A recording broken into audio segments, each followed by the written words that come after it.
నేను ఇప్పుడే బాబ్రిక్ సినిమాకి వెళ్ళాను. థియేటర్లో 10 మంది ఉన్నారు. 10 మంది దగ్గరికి వెళ్ళి నేను డైరెక్టర్ అని చెప్పకుండా ఒక్కొక్కరికి అడిగాను, భయ్య సినిమా ఎలా ఉంది, సినిమా చాలా బాగుంది అన్నారు.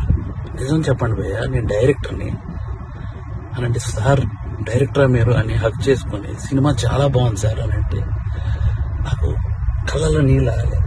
ఎందుకు మరి 10 మంది థియేటర్లో ఉన్నారు, 15 మంది థియేటర్లో ఉన్నారు, ఎందుకు నాకు అర్థం కాలేదు. అంటే ఏం చేస్తే వస్తారు? నేను ఇంత 2.5 ఏళ్ళు పిచ్చి కుక్కలా కష్టపడ్డాను. 2.5 ఏళ్ళు.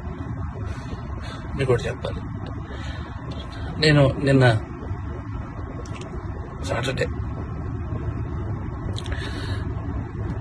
ఆఫీసులో చిన్న మనస్తాపం అయింది. థియేటర్కి ఎవరు రావట్లేదని చెప్పేసి ఇంటికి వెళ్ళాను. మా ఆవిడ సినిమా 4:40 షోకి వెళ్ళింది. నేను 5 o'clockకి ఇంటికి వెళ్ళిపోతున్నాను చెప్పాను.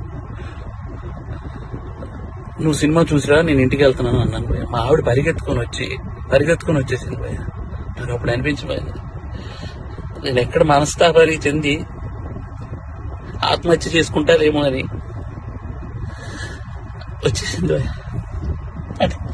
2.5 ఏళ్ళ కష్టం తనకు తెలుసు.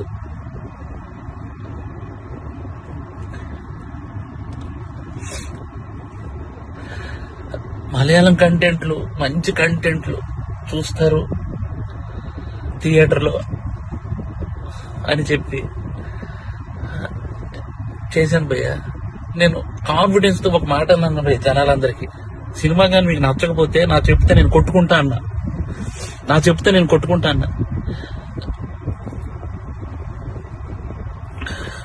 నేను కొట్టుకుంటానంటే కూడా జనాలు రాలేదు భయ్య. నాకు అర్థం కావట్లేదు, ఇప్పుడు జనాలు రావట్లేదు అని అంటే ఏంటి అర్థం? పని చేస్తా భయ్య, నేను ఇలా కాదు, నేను మలయాళం ఇండస్ట్రీకి డైరెక్ట్ వెళ్ళి అక్కడే సినిమా తీసుకొని ఒక తెలుగు ఆడియన్ గా ప్రూవ్ చేయడానికి వస్తాను భయ్య. నేను తెలుగు ఆడియన్ కి సినిమా తెలుగు తీస్తే ఎలా ఉంటుందో చేసుకొని వస్తాను. మీరు మలయాళం